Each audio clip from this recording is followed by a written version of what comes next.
A continuación les voy a hablar de dos bacterias entéricas, Escherichia coli enteropatógena y Escherichia coli enterohemorrágica. Las bacterias entéricas son las que se caracterizan por estar presentes en el intestino de humanos y animales. Específicamente, Escherichia coli se caracteriza por poseer bacilos gram negativos no esporulantes.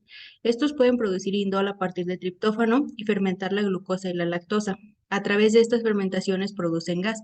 Son bacterias mesófilas, por lo que su óptimo desarrollo se encuentra entre los 35 a los 43 grados Celsius y son sensibles a temperaturas superiores a 70 grados Celsius y a temperaturas inferiores a 7 grados Celsius. En cuanto a su taxonomía, pertenecen al dominio bacteria y al filo proteobacteria. Son de la clase Gamma Proteobacteria y al orden Enterobacteriales. Se encuentran en la familia Enterobacteriaceae y el género en general es Escherichia, pero hay diferentes especies de Escherichia coli. Yo les voy a hablar de dos especies que son Escherichia coli enteropatógena y Escherichia coli enterohemorrágica. Escherichia coli enteropatógena es la principal causa de enfermedades diarreicas y brotes de lactantes, caracterizada por primera vez en el Reino Unido en 1945. Tiene una tasa alta de morbilidad y de mortalidad, sobre todo en niños menores de 6 meses. Y la tasa es mayor en países desarrollados, aunque se ha disminuido en las últimas décadas. Sin embargo, sigue siendo una de las principales preocupaciones de salud pública para bebés y adultos en países en desarrollo. Histopatológicamente, este tipo de Escherichia coli pertenece a los patógenos que producen genes EPEC. Estos genes son considerados porque tienen un factor de virulencia alto y son capaces de producir una enterotoxina, que son autotransportadores de serina proteasa, y esta toxina es la que hace que se caracterice su patología. En el caso de Escherichia coli enterohemorrágica, esta causa también diarrea. Sin embargo, la diarrea y la colitis suelen ser hemorrágicas como su nombre lo dice, es decir, hay presencia de sangre y puede producir el síndrome ureico hemolítico. En humanos está implicada en varios brotes de origen alimentario, sobre todo en países desarrollados. El principal reservorio de este patógeno es el tracto intestinal del ganado bovino. Esta se aisló por primera vez de un paciente con diarrea sanguinolenta y trastornos gastrointestinales en 1982 y condujo a una pandemia mundial en ese año. Es uno de los principales patógenos transmitidos por alimentos, sobre todo a través de agua y alimentos contaminados.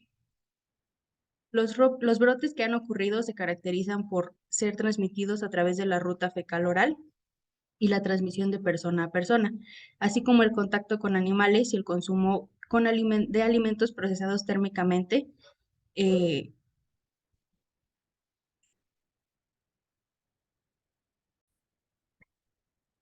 así como productos cárnicos poco cocidos, jugo de manzana no pasteurizado, leche cruda o contaminación cruzada. El serotipo más importante y el que juega un papel vital en los brotes es el serotipo O157H7 y todavía se considera a la fecha un problema de salud grave en Japón, Europa y en América del Norte. Sin embargo, hay otros serotipos importantes como el O104H4, que se aisló por primera vez de una infección gastrointestinal por el consumo de brotes en Alemania en 2011. A partir de ahí se ha extendido por todo el mundo y ha dado origen a nuevas cepas que han producido brotes emergentes de E. coli, determinada como E. coli hemorrágica enteroagregativa. El riesgo de esta cepa es que produce una toxina Shiga, también denominada verotoxina y codificada por los genes STX, que es el principal factor de virulencia en los serotipos de esta E. coli y pertenece y es responsable de las manifestaciones patológicas que conducen a síntomas específicos de la enfermedad causada durante las infecciones de este tipo. En cuanto a su hábitat, se encuentra en el intestino de humanos y animales como vacas, ovejas, cabras, cerdos, gatos, perros, aves de corral y ciervos.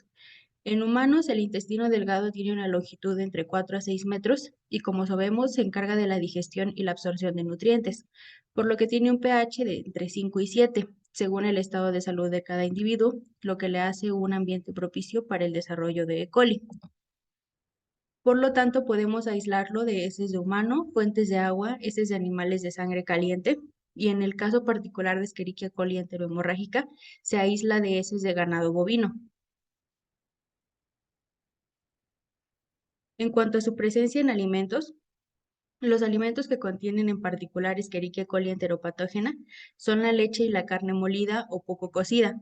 Estos son un vehículo de transmisión de humanos y animales y provocan infecciones intestinales.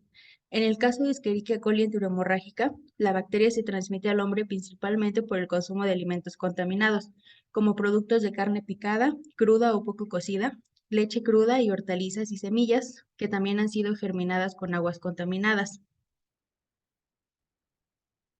Estos son los parámetros de crecimiento óptimo para cualquier Escherichia coli. El pH que se recomienda es 7.2, la actividad de agua es 0.99 y su temperatura óptima de crecimiento es de 35 a 43 grados Celsius.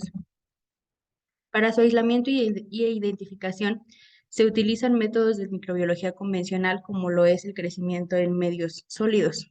En particular, hay un medio que es muy utilizado como lo es el LB, debido a que se pueden desarrollar diferentes especies de Escherichia coli, sin embargo es poco específico.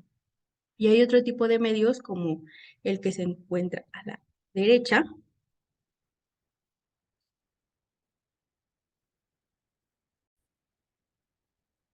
que es el agar Chromocult, que es un medio más selectivo para coliformes y para Escherichia coli en alimentos frescos y en aguas residuales.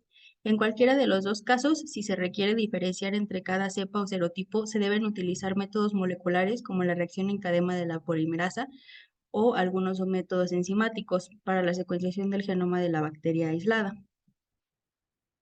La enfermedad que producen en general, los síntomas son diarrea, sin embargo, tienen algunas peculiaridades. En el caso de E. coli enterohemorrágica, la diarrea con sangre, la secreción de mucosidad, la pérdida de agua y la malabsorción nutricional son determinantes para que se pueda determinar que tienes una infección por este tipo de bacteria.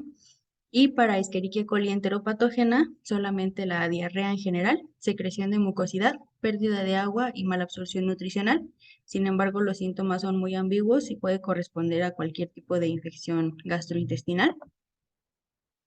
En cuanto a los brotes que se han reportado, para Escherichia coli enteropatógena, se sigue detectando con frecuencia en países industrializados. En 13 países en desarrollo que realizaron estudios, se demostró que este tipo de E. coli fue responsable del 78% de los casos de diarrea en niños menores de 5 años.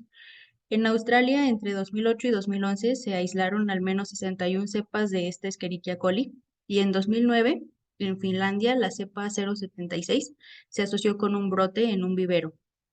En general, se han publicado 266 estudios desde 2002 hasta 1990 que asocian a brotes de este tipo de E. coli, por lo que se sigue reconociendo como uno de los patógenos más importantes que causan diarrea a nivel global. Para Escherichia coli enterohemorrágica hay un brote en particular en México que se reportó en 2002, causado por E. coli en Valle de Chalco por el desbordamiento del canal de aguas negras. En este caso no solo se detectó la presencia de Escherichia coli enterohemorrágica, sino también de Escherichia coli enteropatógena y Salmonella. Sin embargo, las dos Escherichias fueron relevantes porque de las 277 personas que se reportaron como enfermas, 213 presentaban diarrea asociada a la presencia de enterotoxinas. Sin embargo, como el estudio epidemiológico fue retrospectivo, no se pudo determinar cuáles de las cepas fueron las causantes de las infecciones. Los métodos de prevención son los mismos que con cualquier bacteria que provoque infecciones gastrointestinales. El lavado de manos previo y después de consumir y preparar alimentos.